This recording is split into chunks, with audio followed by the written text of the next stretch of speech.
I'm Miles Kupeka, and the reason why I put up this podcast was I've come across such amazing entrepreneurs in my journey as an entrepreneur, and I often wondered, was it just unique to me, or are entrepreneurs born, made? And if I could chat with other entrepreneurs, maybe I could find out that secret recipe that makes them all so incredible. And today I'm sitting with one of those incredible entrepreneurs, Ayanda Mzondeki, the founder of an amazing human capital business called Liyema Consulting. So Ayanda, welcome. Thank you, Miles. Yeah, man. How you doing, girl? I'm good. This is chill. We're just having coffee amongst friends, you know? Decaf coffee. Yeah. Because you're trying to be healthy, right? 100%. So the trick here is no one is listening. It's just you and me, right? And I want the gritty stuff, right? Because, you know, you've done interviews and you get asked the same questions, you know? And as entrepreneurs, we often don't have that rich uncle or somebody who's got these insights or walked that journey. And I always wish I had that person, right? So today, you are just that. Am I that person? Yeah, you're just the wisdom personified. All right, so I'll maybe try. let's start with your journey, your background. Where did it all start and how did it begin? Yes. Okay, so we'll get into my journey as an entrepreneur later, I think. Yeah. But who's Ayanda? Right. So the fact that you found my other name on the internet. No, it was not on the internet. We found wherever it. you found it. So I'm Ayanda Nomtandazo, actually, Mzondeki. Yes. And I was born in the Free State. I'm a Xhosa, born in the Free State. Shame. Bred, not even, I loved it. I love growing up in the Free State. It was so diverse, you know. I was born of a Xhosa lady and a Xhosa gentleman, so I'm like purebred Xhosa. I speak 7 languages, and it was so funny. Just the other day, I was in London, and when I mentioned that I speak 7 languages, one of the guys started speaking French to me. And I thought, but don't you know we have a rainbow nation in South Africa? Yes. So we have 11 languages, Jesus, so I can speak 7 out of the 11. But yeah, that's me. And I come from a Christian family. I have 2 kids who are amazing, a 13-year-old and a 21-year-old. The 13-year-old one is going on 50 though. Yeah, I've got the same problem. Same problem, right? Yep. So he thinks he knows it all. He's Yep. got all the answers. Yep. So, and I live with my partner, and he helps me to bring up these amazing souls. Yeah. He's really supportive, and I think for me, that's one of the main reasons why my businesses have gotten to where they are, because of the amazing support that I get from Malbongo. But going back to your childhood, like 2 things. Did you know you wanted to be an entrepreneur? But also, like, what were the things you enjoyed most as a kid? Like, I was naughty. I was constantly breaking the rules. I think that's I should have known then that I'm going to be an entrepreneur, because that's what you do in entrepreneurship, yes, right? we break rules. When someone says you can't do it, like, let me show you how I can do it, and we do it. Yeah. So my dad also he owned taxis, so that's also a form of an entrepreneurship. Yes. Yeah. And the guys would come back, put money on the table, and I'd count it for them, and I'd recon his books for him from a very young age. And I didn't realize then that I was getting the tools to be an entrepreneur. And as I said, I was naughty, so I'd steal some money and he said, "Oh, shut up, 5 rand, So I guess a lot of entrepreneurs, you see entrepreneurship around you. But how did your Xhosa parents, because I hear now you speak in Sotho, like, how did they end up all the way in the Free State? They had to go work in the mines. So the migration, right? So the Xhosas from the Eastern Cape, there was no work there, and they had to go and work in the mines in the Free State, like the Harmony Gold Mines, and they became shop stewards, and they made it work. And then they built a business, the taxi business. He built a taxi business from 1 taxi. I think he eventually got to about 3 taxis. Wow. And working full time. So I think I grew up with hard work as well. Yeah, and I think people don't realize the importance of watching your parents. Because I often get asked, are entrepreneurs made or born, right? I think it's a combination. It's both. But you can damn hell learn a lot from watching What you see. other people, right? Emulating what they've That's so done. true. I'm just hoping my daughter gets to see it. I'm like, don't you want to, inherit these businesses when I retire? She's like, Yeah. no, thank you, mommy. Oh yeah, maybe she wants to go do her own But she fortune. must run the businesses. We want to create legacies and family businesses. True, And, but if that was the case, you'd be running your dad's taxi business, True. right? So it's, and then, That's true. then you just went to school. What did you study? How did Yeah, I studied in the Free State for a while. As I mentioned, Yeah. I was a rebel. Uh-huh. I was then shipped off to boarding school in Sebokeng. In Vereeniging, I went to Smarts High School. I went to a couple of high schools. I eventually went to Pretoria Girls High. Yeah. And I think going to Pretoria Girls High taught me, that's where I started learning about this thing called sisterhood. Right. Being supportive of each other, just depending on each other as Tell women. me more. What's sisterhood? It's a thing. It's a cult. I can't tell you about some of the things. First rule of sisterhood. Yes, You don't talk about sisterhood. Don't talk about sisterhood. So Pretoria Girls High was amazing for me. And I'd never been in an all-girls school. Right. And I'd always been in a co-ed school. And just being surrounded by other girls who love each other. We had what we call the Cool Pool Gang. Who? Cool Pool Gang. Right. The Cool Pool Gang used to hang around the swimming pool. Ah. Obviously. Makes sense. Obviously. Yeah. And they're still friends till today. We have our groups and we support each other. Funerals, weddings. Seriously? Yes. So many years later. 1999 is when I matriculated.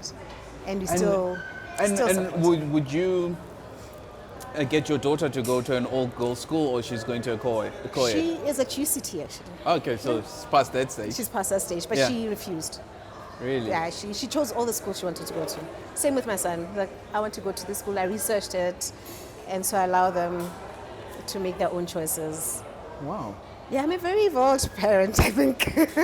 Well, I mean, I know for a fact that that's one part of parenting, right? That's you, but I know your partner is an even more evolved parent, He right? is. He is quite. I mean, how has that worked? Because, it's very tough as an entrepreneur building a business, but then also running a family, kids, but then having a partner, it's a lot. True. How have you managed that? So as I mentioned earlier on, I've got the most supportive, most amazing partner. Yeah. I think for him, from what I've seen in our relationship, are we happy as a family? Are we content? Am I doing what I love? Yeah. I sometimes feel he's so selfless because he's always asking, are you happy? If you're happy running your business, don't mind what I'm doing in terms of supporting the household or running around. Because I was actually thinking, just coming here earlier on, I never go to malls. I was wondering, I called Josephine earlier on. I said, Josephine, where is Vida? Okay, don't tell me where Vida is. Just tell me which shop is it next to so that I can ask someone to direct me to that shop. Yeah. Because I don't think I've been to Sandton City in 5 years. Wow. I don't go to malls. Yeah. Just the thought of coming to malls stresses me out. I buy everything online, so I don't do the groceries, the kids' clothes. So my partner he understands that. Yes. He understands that I'm not what you call domesticated. Yeah. So within the family, he then takes charge of everything. Wow. That's an interesting dynamic, right? Because you can't do everything. You can't run an empire and still have the traditional expectations. No. But how do you deal with that? Because I'm sure it's not only societal. You got parents. He's also running his own business. I mean, it's an interesting dynamic. It's communication. I think. Yeah. Obviously, it's not easy. Yeah. Once in a while, it's like I'm swamped, and he's not understanding why I'm swamped. I'm not a nice person. I'm grumpy. Ooh, I get grumpy all the time because running businesses is hectic. Yeah. It's your life. Like you literally live it and you breathe it. And now imagine having the next person understand that there's this one thing that you're passionate about and that's all you want to do. You don't want to do groceries. You don't want to cook. You probably cook like once a month, and he gets it. But him understanding and appreciating that's my passion. and that it makes me happy. You're right. I think that whole give and take, the compromise. Yeah. And he also runs his business. You know, the thing is, no one talks about this, right? I mean, you can go to business school, you can do all these things, but these dynamics are actually in the background what keeps your business going. Because if you're not spiritually fulfilled or happy at home and all those dynamics are taken care of, you know, then you're carrying two loads, right? True. That's so true. And so I'm almost like, firstly, want to deep dive into it, but secondly, want to find out why are you so blessed? Because I can tell you, there's a lot of people who tell you, right. I chose right, Miles. I chose right. But no, he chose me actually. So he chose right. Well, he chose right. Yeah, I agree with you. I think the biggest challenge that, especially women, have in business is not having support. Is not having support from their communities, their families, their partners. Imagine if every single entrepreneur, female entrepreneur, could have as much support as I have. We'd be far. We'd be far. We'd be building far. so many female businesses, female-owned businesses. You know, in my journey as an entrepreneur, spending time talking to a lot of entrepreneurs, you find that they're good at selling, right? They sell to partners, customers, investors. They're always selling to everybody. And to their own partners at home, they've sold only once, the first time they were about to start the business. They'd be like, babe, I'm going to build this thing, you know, I'm going to leave corporate, buy into this. And that's the last time they sell. And then they wonder why their spouses are like, every time I see this guy, he's depressed, he's unpaid, it's all these things. How do you manage that? Oh, Shema took his hair off. Every single day I come back from home, I'm like, babe, can you believe what Sepiso did today? So I literally run my business with him. But do you share the good and the bad? All the time. Okay, all the so time. that's the So trick. we share the wins, we share the losses together. He knows, I think he knows my employees more than I know them. Yeah. He's seen the trends already. Oh, Half wow. the time he'll say, so you spoke about this, something similar 3 years ago. How did you handle it? I'm like, remind me again. He's like, you fired the person. I'm like, okay, there you go. Well, speaking of firing people, a big part of your business is actually hiring them, right? So maybe let's just take this time for you to just tell us what your business does, and then we can deep dive into that. Okay, Liyema Consulting. Liyema Consulting. The story of Liyema Consulting. It's always called Liyema my baby. What does Liyema mean actually? Liyema means it's firmly grounded. So you'll see our logo is a tree with roots. So it's this tree that is firmly grounded and is just deep rooted. Right. And I'd like to believe that's what we're about. Yeah. It's how do we create stability within our country, within our industry, for people in our communities, just that empower more people. Right. Liyema is all about empowerment. It's about growth. It's about education.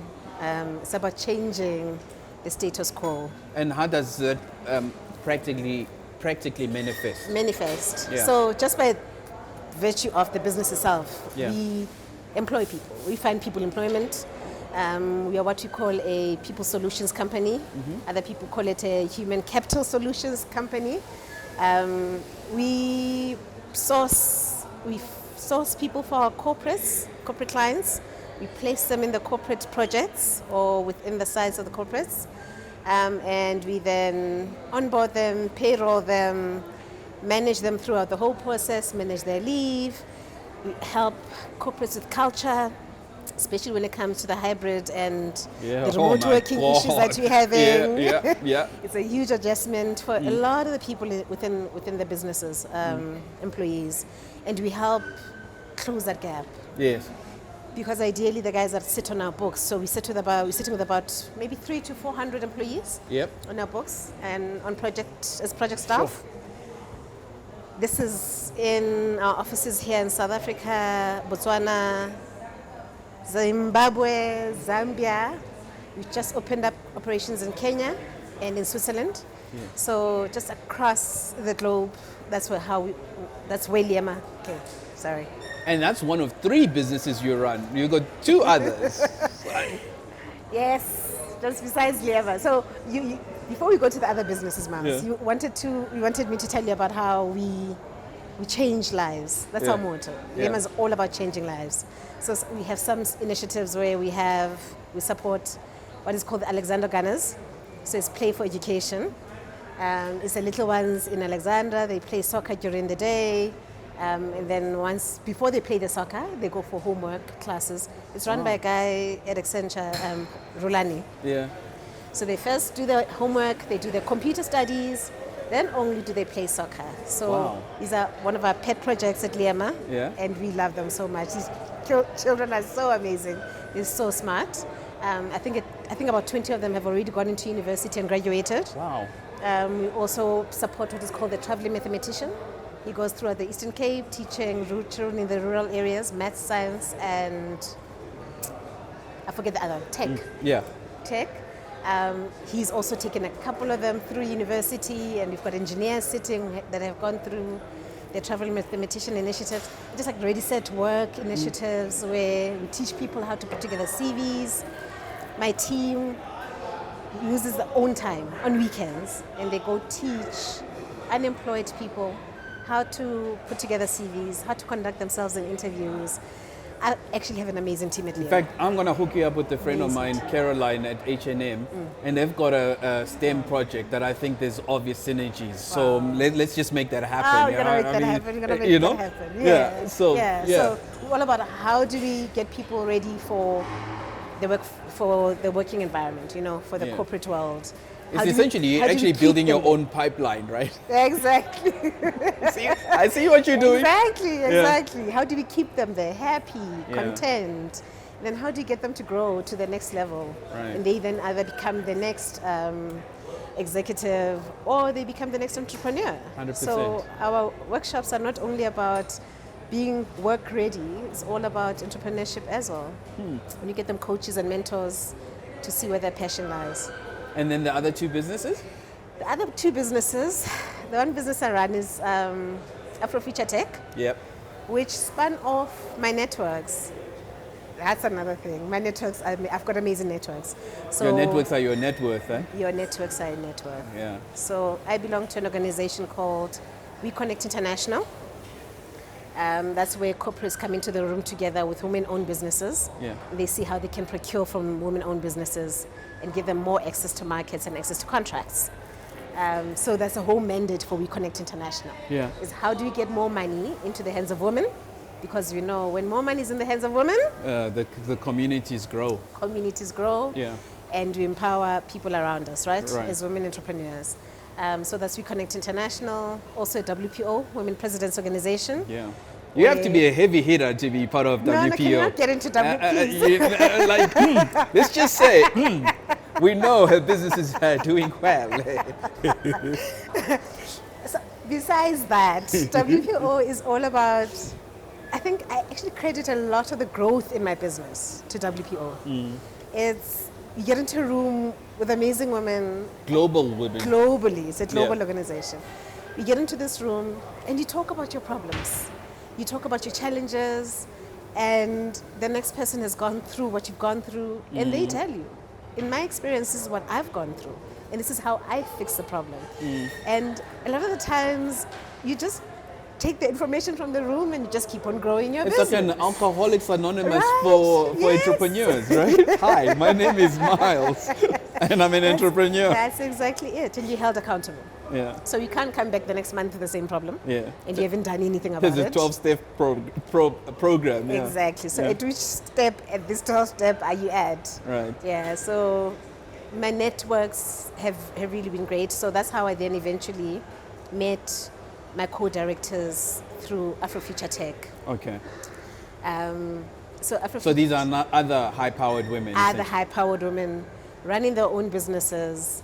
We kept on going into the rooms, and the corporates were saying, you don't have capacity, or female entrepreneurs don't have capacity. And we thought, so how do we close this gap?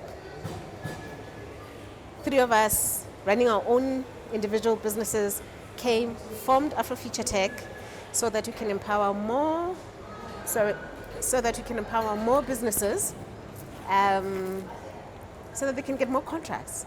Women businesses. Women businesses, so that women, youth, people with disabilities, running businesses, so that they can get more contracts. Access to finance. We run these programs where we put them in front of investors and angel investors from my network, and we teach them how to put together their business model Canva, how to pitch. Yeah. So for me, that is so important, Miles, is how do we expect our entrepreneurs to sell if you don't teach them how to sell? Yeah. So they need to be able to sell themselves. Right. So that's where we start with AfroFuture Tech, is to say we'll equip you with all this information and all these skills so that you can go out there and sell. When you're ready to sell, we'll put investors in front of you. Which leads us to your third business. Which leads us to our third business. I'm also an angel investor. Yep.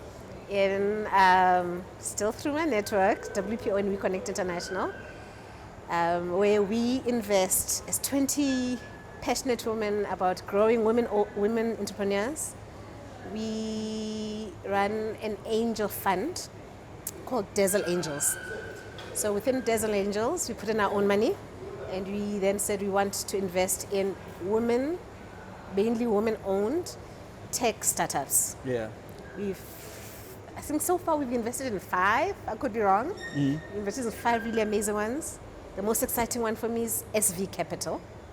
What do they do? SV Capital, you can buy a portion of a cow.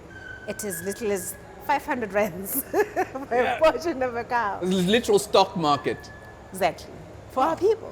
Yeah, it makes sense. Yeah. Access to the low income market. Yeah. And from as little as that, you can now start owning stock.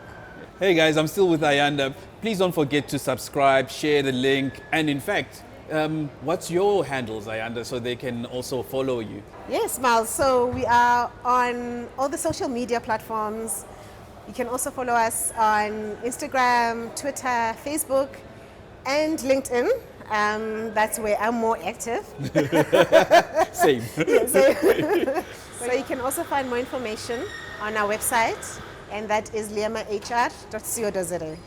Welcome back. Don't forget to subscribe and share the link to all your other friends or entrepreneurs, or even the wannabe-preneurs, because we want them to come over this side of the fold. We're still chatting to Ayanda. Ayanda, you know, you clearly are busy. I mean, essentially running an empire of 3 businesses, right? You know, we talked about the balance, so you do have a really cool supporting staff at home, but I'm sure you have an even better supporting team at work. So maybe a little bit about that. How do you make that work? A little bit about my team? Yeah, in terms of how do you actually physically get to run 3 businesses? I mean, you can't be everywhere at once, surely. I've been an entrepreneur for, I think, 11 years now. Yeah. I'm still fumbling. Who isn't? All the time. Right? All the time. So I can't say I've got it like 100% right. Right. I think I've learned over the years it's just hiring the right people for the right roles. Yeah. And also people that are just very passionate about what we do. Yeah. People need to be aligned to your passion and your goals and values as an organization. And I know it sounds very like textbook and Well, very it's wishy-washy. very human capital-ish. I you know, it sounds very human capital-ish, but Yeah. imagine trying to convince someone who doesn't care about people and growing people and imparting knowledge to people, trying to convince that person to come on a Saturday to teach people how to put together CVs. Right. It's not going to happen. So a lot of the people that work with me and for me, they get what you're doing here or what you're trying to do. They get that Liyema is all about making change.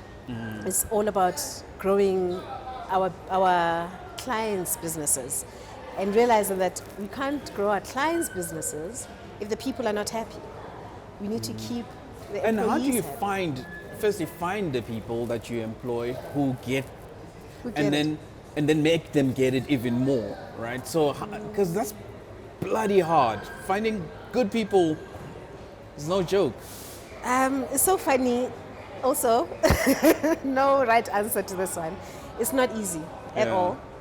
It's just the networks help me. Yeah. So I keep my ear open when someone says, I know this amazing recruiter or this amazing finance person who can come in and assist you with your books. Makhosazana. Yes, networks. So that's how I then get people to help me in the But business. you also once told me something very interesting. You said, and I apply it now to... Hire slow, fire fast. That's exactly it, right? Yeah, and it's it is hard so because sad. the time you're looking to hire, you have a sense of urgency, right? There's something that needs to be done. You have something that's broken, you need to plug the hole. fix it, So yeah. you're looking to take whoever's suitably qualified to do that. But you forget to look at the culture, the values, the purpose, all the fluffy stuff. But it's the fluffy stuff that makes a work environment actually work beyond the competence. That's true. That's true. And I was telling you just the other day that you actually have to hire for the seats and not hire for the gap. Yes. So in order to hire for the seats that are in your organization, you need to have a strategy in place. I mean, look, that's a lot. I got a strategy for the business, I got a strategy for You need to have a clear strategy in place. So if you know where you're going, you will also know how many seats you need when you get there. So if you think of 5 years from now, I want to be in Kenya, I want to have 5 employees in Kenya to grow a certain part of the business. You need to plan for it now. You plan for it now. By the time 5 years comes, you're not scrambling to hire. As I said, 11 years later, I still haven't gotten it right perfectly, but it works. Where we look at our 5-year strategy and we say, but where do we want to be in 5 years? So I'm not going to hire 5 administrators when ideally I need a finance manager to take us to the next level, or I need a tech engineer to take us to the next level. The one question I forgot to ask you, and the more we speak, I realize its importance, is I still don't know, when you finished school, did you study, where was this love for humans? Like, where's the link? I feel like that's missing, you know? How much of this is you and how much of it is your, what you've studied for? So, at the expense of being shouted at by our producer. Yes. I'll cut the story really short. So I went and I studied at Wits University. I got a scholarship to study through ESCOM. Me too. What? Yeah. How crazy. ESCOM was like, there you go study your BCom or your bachelor in accounting. Problem is that we didn't stay because then the lights would be on. Nudge, nudge. Moving on, yes? We'll not talk about ESCOM. Yeah. So, got a scholarship, went to go study at Wits, wanted to be a chartered accountant, went through my first year, fell pregnant with my 21-year-old, and I, bless the day, I fell pregnant with that girl. I could not finish my degree, so I had to work part-time and study part-time through Wits Plus. Yes. So I had to leave full-time. I lost my scholarship with ESCOM because they're like, no, we're not going to sponsor pregnant people. And you need to pass. You actually need to pass. I wasn't passing in my second year because I was juggling too much. So I then started studying part-time. And while I was studying part-time and working part-time, I worked at a recruitment agency as a receptionist. And I was so happy there. I thought, this is what I want to do. I want to get people jobs. And I want to make sure that people get paid on time, because I could see people crying, coming in and saying, my wages are still not in, and is there shorter? Or I said, no, this is not how things should be. Then that's how I was introduced. Wow. Yes, that's how I was introduced to the recruitment. It's so weird. Like, this is consistent, that sometimes what you think is going to be the opportunity turns out not to be the opportunity, and something you least think is the opportunity turns out to the opportunity. Exactly. That's how I stumbled into the space. Essentially, then there was an innate passion for humans that you didn't know you had until that opportunity. Triggered by that particular opportunity. As a receptionist, part-time. So, I often tell my son, it's not how well you start, it's how well you finish. But a start does help. It does help. You know what I mean? It does help. Yeah. It does help to start, yeah. And then, so now if you don't mind, I'd like to just maybe zero in on Diesel Angels, because you clearly are empowering people from your business side and getting them work and jobs, and also the teaching and the training of young people. So like, there's a lot of focus on that, and that's obviously we focus on the entrepreneur side. We love the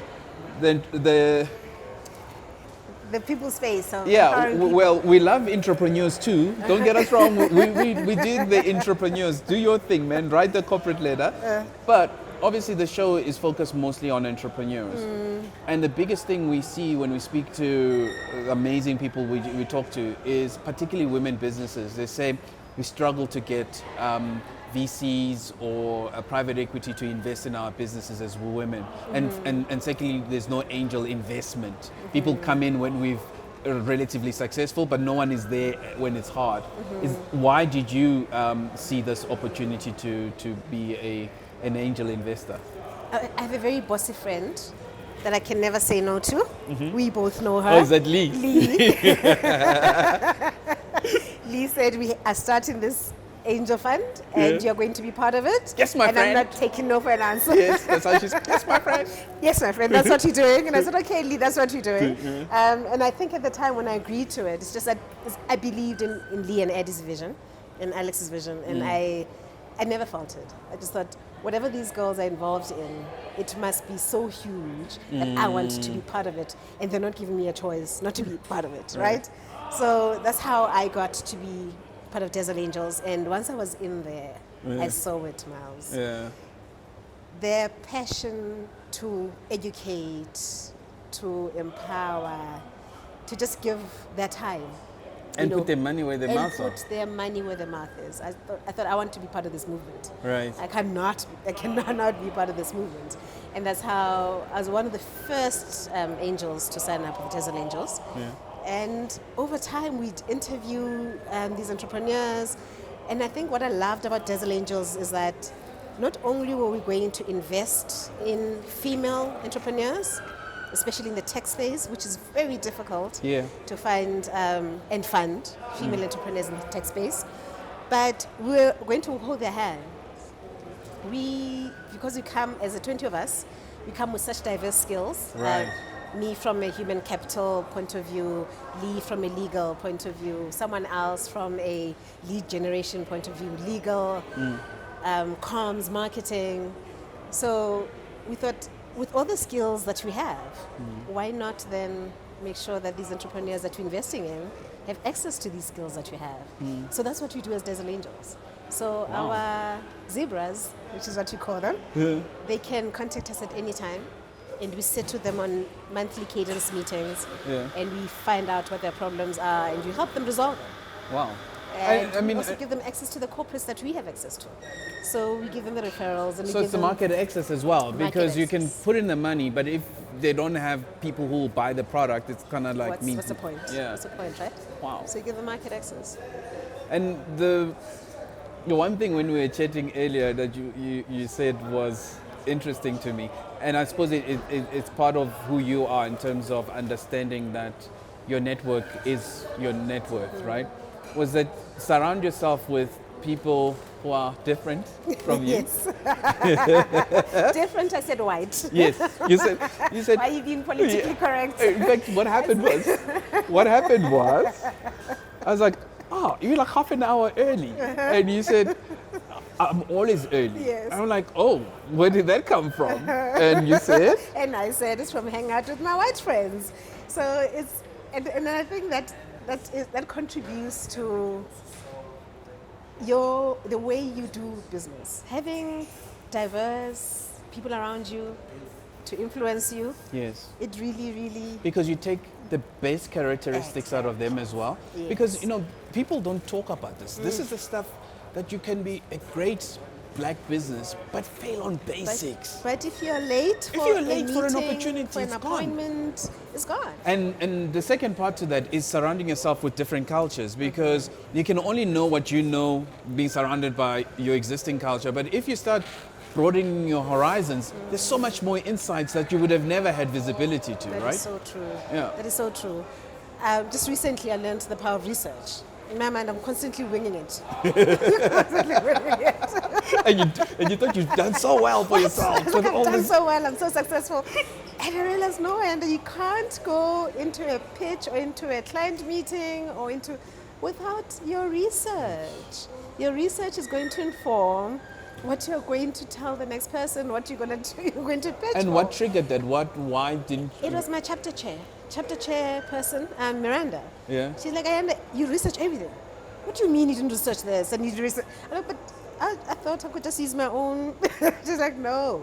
You research everything, and it's so important for you to research everything, especially when you're going to go meet a new client or you're going to go meet a potential investor. You actually need to know more about them than they know about themselves, which is what you guys did. Yeah. And of course, your business is in humans and human capital. So, you place a lot of people in big businesses, and you've got a number of your own stuff to deal with. What are some of the lessons that you found that make really successful either staff or just people that you found that, tend to do well because they have certain traits? And what are those traits, in your opinion? One thing is the hunger to learn. Anyone who's hungry to learn, who's hungry to absorb information, will go very far. Once they then start learning, Right. implementing. So it doesn't help To just learn to and just then, learn and do nothing about it and just Yeah. keep the information in your head. Yeah. What's the point? Yeah. So I've seen a lot of people within my business, outside of my business, my employees, business partners, those women or individuals that are constantly learning, constantly empowering themselves with knowledge Yeah. and implementing it, Go far. go very far. Go very far. Just professionalism as well. Yeah. If you don't know, and honesty, if you don't know something, say so. Ask. Half the time, besides asking Miles, Yeah. say, I don't know. Half the time people waffle through things and they're like, you ask them something and they tell. But don't you think it's pressure, and culture and I'll all re- these things? No. I'll respect you more if you say, I don't know. Let me go back, And find out. research, find out about it, or ask someone about it, and I'll come back to you and answer the question or send you an email. Rather that, Yeah. then And what are some of the terrible traits that you think, if you have that, you don't have something going for you? because I'm in the human capital space Yeah. and in the growth of entrepreneur space, Yeah. we don't give up on people. Ngoba Because there's kunabantu mara, there's I used to have this staff member, I would be afraid to go to one of my restaurants because I was afraid of her. And then you find another one who drags their feet. I'd be like, you got one job, move your body, So, and you can only teach to a point. Some things you think, Mara, you should know that. because we're humans, we become impatient, we take things personal. So when a person seems like they don't want to get there, you want to give up on them. But as I said, I'm letting them come in and just. No, I agree with you. We don't throw them in a dustbin, everyone is coachable. That's my belief. So it's finding the right coach, finding the right approach to the coaching, finding the right person to coach that person. So a lot of the times you find that I want to coach someone who doesn't relate to. I want to convince someone to make something of themselves, and they're not relating to me. I'm speaking English, and they're just like, ooh, le bourgeois. What does she know about my life? But let's make this a practical example. So I've got a friend of mine, we met for coffee the other day. He says, Miles, man, I've got this creative director. This guy should be earning 3 times, and I'm willing to get him there because he's talented. He's amazing. But he sucks at everything else. He's late in terms of delivery. I'm always pushing. It's like, I'm tired of just pushing this guy. Maybe find out what inspires him. He says, I've tried everything. To find out what inspires him? I mean, your boss can't ask you what inspires. what must they do? I mean, I've got There's my own someone job. else to get. So some of the interventions we have in my company that I brought my friends, sorry, they are in film production. Right. They're storytellers. Yes. They came into my business and they got my employees to start telling stories. Stories about themselves, stories about what they want to be, their night story, their morning story. And what came out of there is them actually discovering what their purpose is, what they're passionate about. And as they have the admin day-to-day within Liyema Consulting, they don't forget what their time story is and what their morning time story is. So it's different ways to make people realize what their purpose is or what their passion is. Because you're saying then you might have somebody who's totally skilled at something and is very good at what they're doing. But they're not passionate about it. But they're not, it's not their calling. It's not their calling. And they do it really well. But at some point, they might stop doing it well. Yeah. Because they don't wake up in the morning and think, this is what I want to do with the rest of my life. This is what I want to do every day. So there's two concepts I want to deep dive because they're definitely in your space and the entrepreneurs. Like as entrepreneurs, we've got staff when we're employing people and it's the biggest cost and we don't know how to do it right. Mm-hmm. And now there's this thing of people being, they say it's called passive quitting. Yes. So you've got people who are working for you, but they're really not working for you. There's bodies there, but there's no one home. Is this, it's obviously a global problem, but how do we fix it? There's no quick fix. There's no quick fix. There really isn't a quick fix. You have to go back into your organization and think, and figure out what is the current culture. Why is this happening? Right. So the only person who knows their business better is you. So no one can come and patch and put a plaster on your business and say, there you go, you sorted. Now all your employees are inspired, they're motivated, they're excited about working here. You need to do the work. Sure. And you need to maybe find someone else to help you diagnose what is the problem in your organization. Maybe it is that you're not communicating your vision clearly enough or regularly enough. You know, as entrepreneurs, we tend to focus on building the business because we love the product. And then the people, we just go find whoever's willing and is willing to be paid very poorly. And yet that indirectly, I suppose, creates not the best of cultures. So what comes first? Should we build the culture and then go find the people? How does that work? You should be very clear on what culture you're trying to drive in your organization. Yeah. So that by the time you're employing people, people are coming into a certain type of culture that you have set as an entrepreneur. Yeah. Otherwise, you'll just be thrown around by a person who comes in and they're toxic, and then all of a sudden the culture is toxic, right? And it's hard to fix it once it's wrong, right? It's hard to fix it. It's really hard to fix it. But entrepreneurship is really trial and error. It's what? It's trial and error. Right. Unfortunately. So until you figure it out. Here's the thing. You don't have to do it alone.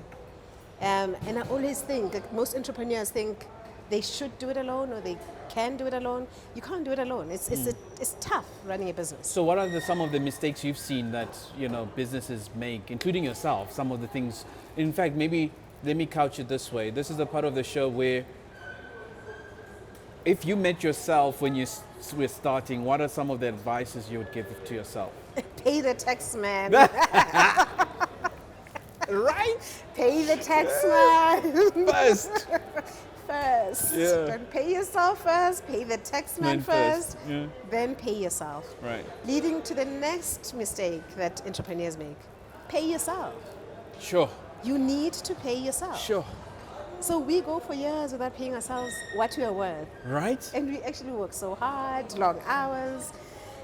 And it's one of the biggest mistakes. It's first, not paying the tax man on time or paying the tax man. Second one is not paying ourselves. And I think thirdly is thinking we can do it all.